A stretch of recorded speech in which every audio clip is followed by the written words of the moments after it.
이 한국은행의 CBDC 연구 진행한 거를 제가 조금 더 자세하게 평가하고 설명드리겠습니다. 아까 언급드렸던 이 거액결제용과 소액결제용이라는 말이 어디서 나왔냐면 이 한국은행의 보고서의 원문을 보면 소액결제용은 General Purpose라고 되어 있고 거액결제용은 Wholesale Only라고 되어 있습니다. 그 번역을 한 것이죠. 이렇게 번역한 것도 이해는 되지만 제가 이 강의를 통해서 권장드리고 싶은 것은 거액결제용이라는 것은 한마디로 도매은행, 그러니까 도매결제, 중앙은행이 시중 상업은행에 자금을 지급하는 것이니까 이거는 도매결제 혹은 은행결제용이라고 표현하는 것이 오해의 여지가 적고, 이거는 영어의 원문을 봐도 General Purpose라고 되어 있으니까 소액결제용이라고 하지 말고 일반 결제용 혹은 소매결제용이라고 하는 것이 명확한 표현이라고 생각합니다. 그래서 오늘 쭉 후속 강의에서는 이러한 이 이름과 의미로 이해를 해주시기 바랍니다. 그래서 우리는 이렇게 잡아야 되는 이유는 마치 거액은 이렇게 결제하고 소액은 결제한다, 이러한 오류에 빠지지 않기 위해서 이렇게 말씀을 드리는 겁니다. 그리고 한국은행도 보고서에 강조하고 있지만 이 CBDC가 민감한 이유는 거액 결제용 때문이 아니라 그것을 소액 결제용, 즉 일반 시민과 기업들에게 공급하는 General Purpose, 일반 화폐로 발행했을 때 문제가 많이 생기기 때문에 검토한다, 이것이고, 중국도 M0 화폐, 일반 시민들이 쓰고 있는 그 눈에 보이는 화폐가 디지털화 됐을 때 민감하게 많은 구조의 변화가 나온다. 민감하다는 뜻은 중앙은행의 영향력이 커진다. 그 말은 상업은행의 영향력이 감소한다. 그리고 마이너스 금리를 통제할 수 있다. 통화 정책이 강력해진다. 이게 포인트가 되겠습니다. 그러면 CBDC 구현 방식이 쭉 나오겠죠. 우리 크립토 MBA 하시는 분들은 너무나 잘 아시는 뭐 단일 원장, 분산 원장 쭉 나오겠죠. 여기서 포인트는 그림이 중앙은행이 직접 운영해서 시민과 일반 기업들한테 줄 것이냐. 일단 이 그림 자체가, 이 발상 자체가 굉장히 리버럴한 것이죠.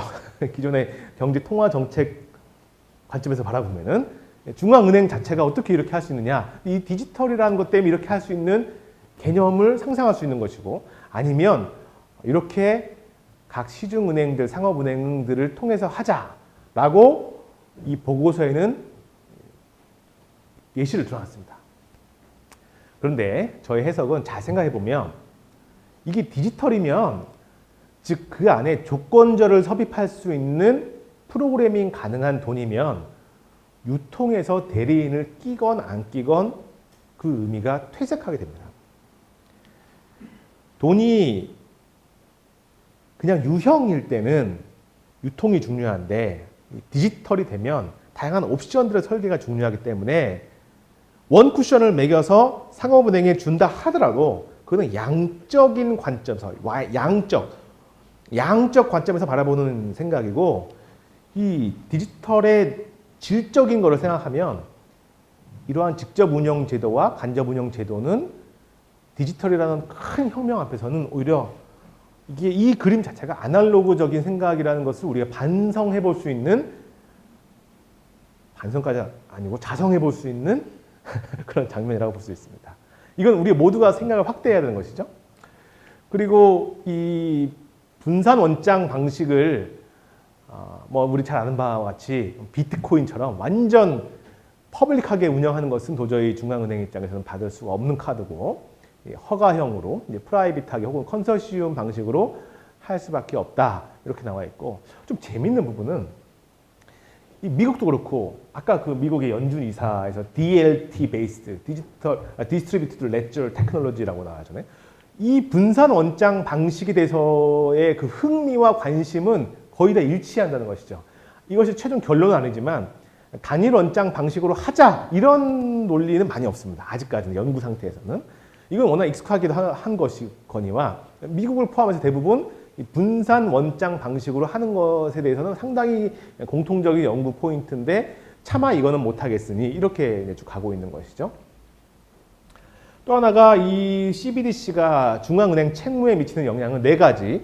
지급결제, 통화정책, 금융안정, 발권력, 해당되고, 각각의 포인트를 보면은 지급 결제, 결국 읽어보면 중앙화를 더 하고 싶은 인센티브가 증가한다는 겁니다. 볼까요? 은행을 통해서 했더니 중앙은행과 상업은행 간의 청산 결제하는 과정에서 시차도 발생하고 하니까 신용 리스크가 발생하지만, 이거 직거래 해버리면은 그 신용 리스크가 감소하기 때문에 해야 된다, 이런 것이죠. CBDC를 도입하면 한마디로 중간 매개 비용이 줄어들기 때문에 해야 된다. 굉장한 인센티브들이 등장하고요. 통화 정책 역시 이론과 현실에서의 갭을 메울 수 있고, 심지어는 우리가 정확한 이게 양적, 정확한 단어의 번역이 매우 중요하다고 생각하는데, 이 헬리콥터 머니는 뭔지 아시죠? 양적 완화, MMT론, 현대적 통화이론, 그거는 공급량 조절하고는 사실 좀 다른 거죠. 공급량 조절은 정말 조절이고, 영어의 원문은 양적 완화를 하는 것을 CBDC는 더 효율적으로 할 수 있다는 유인. 그리고 마이너스 정책을 더 효율적으로 할 수 있다는 유인이 있는 것이죠. 그러니까 중앙은행 입장에서는 굉장한 유인이 있는 겁니다. 또 예민한 부분이 나옵니다. 이렇게 되면 시중은행의 기능이 약화될 가능성이 있다는 것을 인정하는 장면이고요. 그리고 원화의 국제화가 한마디로 국내에 거주하지 않으시는 분들, 이걸 비거주자라고 하니까 비거주자에게도 CBDC를 보유를 허용할 수 있게 되거나 혹은 그리 전파될 가능성이 있으므로 관리 통제에 어려움이 발생할 수 있다. 자, 이거는 관리자의 입장이고, 그냥 자연과학을 바라보는 관찰자의 시선으로 바라보면은 이 디지털 화폐가 되면 원화의 국제화 가능성이 증가될 수 있다. 엔트로피 증가의 법칙. 그리고 CBDC를 발행할 수 있는 정치적인 인센티브가 있죠. 금융 포용의 정도를 강화시키고, 또 거래 기록 추적이 용이하다. 그래서 지하 경제 문제를 완화한다. 중앙화의 요인이 증가합니다. 아마 제가 내일 정도에 공개될 중앙일보 조임디에 올린 칼럼이 이 CBDC를 통한 한국 원화의 국제화인데, 거기 읽어보시면 한국의 5만 원짜리 지폐가 얼만큼 많이 묻혀 있는지, 이런 내용이 한국은행의 데이터를 통해서 기록이 되어 있습니다. 또 하나는 역시 중앙은행의 발권 업무가 훨씬 더 효율화되기 때문에 인센티브가 있다. 법적 이슈가 좀 있죠. CBDC에 대해서 이자를 지급하거나 마이너스를 금리하는 자체가 헌법상 기본권 침해 논란으로 매우 치열한 토론이 예상이 되고요. 그 다음에 아까 서두에 말씀드린 것처럼 79조, 한국은행과 민간과의 거래를 제한하는 79조에 대한 해석의 문제가 있고, 그리고 화폐를 디지털화한다는 자체가 데이터를 통한 개인정보 침해, 중앙 권력의 권한 남용에 대한 큰 화두가 있습니다. 또 한 가지는 디지털 화폐를 도입할 때는 전자지갑, 거래검증기관 등의 새로운 개념의 중요성, 또 이를 위한 제도적 장치의 도입, 이런 것들이 나오게 됩니다. 이러한 것에서 한국은행이 스스로 말하는 시사점입니다. CBDC 발행 시 쭉 살펴본 바와 같이 이러한 장점, 신용 리스크가 감축되고 투명성이 높아지고 있으나 은행의 자금 중개 기능이 약화되고 금융시장의 신용 배분 기능이 축소되는 부작용이 발생할 수 있다. 시사점이고, 또 한편 미국, 유럽, 일본 등은 가까운 시일 내에 발행할 필요성은 크다지 않다고 판단된다. 그리고 아까 쭉 보았던 적극적인, 아직은 그 경제적으로 한국보다 선진화가 되지 못한 국가들은 그러니까 뉴스를 보면 일부 국가들이 좀 적응, 발행 준비를 적극적으로 하긴 하는데 그들은 선진국이 아니다. 이 논리인 것이죠. 저는 한국은행은 그렇게 말할 수 있다고 봅니다. 중립을 지켜야 되는 중앙은행의 한계상 그렇고요.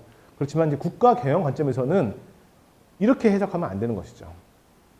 쭉 팩트를 나열한 바와 같이 국채 통화와 기축 통화를 가지고 있는 국가들은 기본적으로 CBDC를 민감하게 준비하고 있고 그 효과가 훨씬 더 파괴적이기 때문에 한국보다 경제적인 진화가 늦은 무역 규모가 작은 국가들이 어떠한 행동을 하는 것과 상관없이 우리가 어떤 일을 할 때 시선의 높이라고 하죠. 무엇을 바라보고 이야기를 하는가? 기준을 뭘 보고 얘기하는가?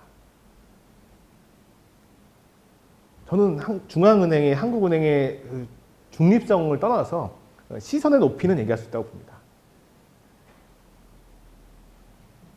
한국은행뿐만 아니라 한국의 모든 기업가들과 정치인들과 저 같은 교수들도 더 강하고 더 담대한 도전을 향해서 이야기를 해야 되겠죠. 그로 인해서 우리가 품어야 될 노력과 베풀어야 될 실천은 같이 비례하겠지만 국가를 경영하고 회사를 경영한다는 마음에서 자기 자신을 경영할 때 높이 봐야죠. 높이. 선진국이 어떻게 하는지를 봐야 됩니다. 이러다 보니까 이러한 기조 속에서는 계속 보고서에 에콰도르, 튀니지, 우루과이 이런 기업들이 나오는 것이고 이 기축통화국의 입장이 누락된 것이 이제 아쉬움이었습니다. 저는 여기서 한국은행은 알겠고 디지털 혁명의 전체적 관점에서의 시사점을 한 번 더 같이 보고자 합니다. 여기서 아주 중요한 인물인 닉 사보를 얘기할 수밖에 없죠. 비트코인을 본인은 직접 개발한 사람이 아니라고 계속 얘기하는데 사실상 비트코인의 상당한 개념과 논리가 이분의 연구에서 많이 나왔고 어떤 자들은 자기가 계속 사토시 나카모토라고 주장하고 있고 이분은 자기는 절대 아니라고 얘기하고 있고 누가 더 신뢰를 가지는지는 여러분이 잘 판단해 보시기 바랍니다. 이 닉사보가 결국에 97년에 제안한 논문이 이상적인 프로토콜, 만약에 신이 있다면 신을 프로토콜로 표현할 수 있다면이었죠. 이거 핵심은 중앙에서 하고 있는 검증기관이야말로 보안에서의 허점이고 이것이 전체 시스템의 신뢰를 저해하고 비용을 증가시키고 2008년 탐욕에 의한 경제 위기를 불러일으킨 구조적인 원인이다. 이거지 않습니까? 그래서 왜 사람들의 탐욕을 이용해서 부동산을 계속 레버리지해서 다양한 파생 상품을 만들었는데 그 위기를 끌 때 미국의 화폐를 대량으로 찍어서 넘어가느냐? 그러면 누가 피해를 보겠느냐? 이게 핵심이었습니다. 그래서 이분이 제안한 당시의 발상은 중앙의 검증기관을 없애는 것 자체가 우리에게 더 새로운 도전이 아니겠느냐 했던 것이 바로 이 비트코인의 탄생 배경의 철학이죠. 이거를 요약해보면 결국에 비트코인과 CBDC는 흔히 말하는 우리가 블록체인, 크립토 이렇게 얘기해서 같은 디지털 혁명에 있는 것 같지만 그 철학을 잘 살펴보면 비트코인과 중앙의 CBDC는 전혀 반대의 포지션임을 알 수 있고 중앙은행이 발행하는 디지털 화폐는 중앙은행의 권력을 더욱더 강화할 수 있는 인센티브를 기반으로 하는 것이고 비트코인은 중앙 권력을 제거하려는 것이 본질이기 때문에 각 국가들이 CBDC를 발행하는 것과 비트코인의 사회화가 진행되는 것은 별개로 봐야 된다는 것을 이해할 수 있습니다. 비트코인의 출현이 많은 기업가들에게 새로운 야망을 갖게 하고 전 세계에서 20억 명의 회원을 가진 페이스북의 창업자마저도 눈을 뜨게 했지만 그것으로 인해서 촉발되는 중앙은행의 CBDC는 전혀 새로운 국면이라는 것이죠. CBDC는 중앙은행이 상업은행의 영향력을 위협할 수 있을 정도로 중앙은행이 더 중앙의 힘을 가질 수 있는 것을 내포하기 때문에 중앙은행이 인센티브, 연구를 할 수 있는 유인을 가지게 되는 것이고, 그 유인 앞에서 기축통화와 국제통화를 가진, 즉 아날로그 화폐의 기득권 국가들과 그렇지 못한 국가들과 거기에 딱 중앙에 껴있는 대한민국의 입장 정리가 필요한 상황입니다. 작년에 7월에 했던 페이스북 리브라에 대해서 강의했던 그 강의록에서 가져왔습니다. 블록체인, 암호화폐, 혹은 인공지능, 혹은 4차 산업혁명이라고 다들 많은 말을 하고 있지만 잘 살펴보면 개인과 기업, 국가는 서로 다른 입장에 있고, 개인은 검열받지 않을 개인의 권리 확장, 기업은 기업의 확장 욕망, 국가는 패권. 그렇기 때문에 개인은 비트코인에 더 민감하게 반응하고, 기업은 분산되어 있지만 통제 가능한 이오스와 리브라에 더 민감하게 반응하고, 국가는 더 중앙화되는 센트럴 뱅크 디지털 커런시에 반응하게 되고, 그렇기 때문에 각각의 유리한 입장이 개인 전략은 탈중앙화가 유리하고, 기업은 분산되어 있지만 통제 가능하고 중앙화되어 있는 것이 유리하고, 국가 전략은 중앙화되어 있고 통제 가능한 것이 유리하다는 것을 알 수 있습니다. 작년에 강의할 때는 이 CBDC가 지금처럼 뜨겁지 않을 때여서 이것은 그냥 저의 개인적인 의견이었는데, 이제 CBDC가 나오면서 이 장표가 다시 한번 우리에게 돌아볼 수 있는 의미가 되었습니다.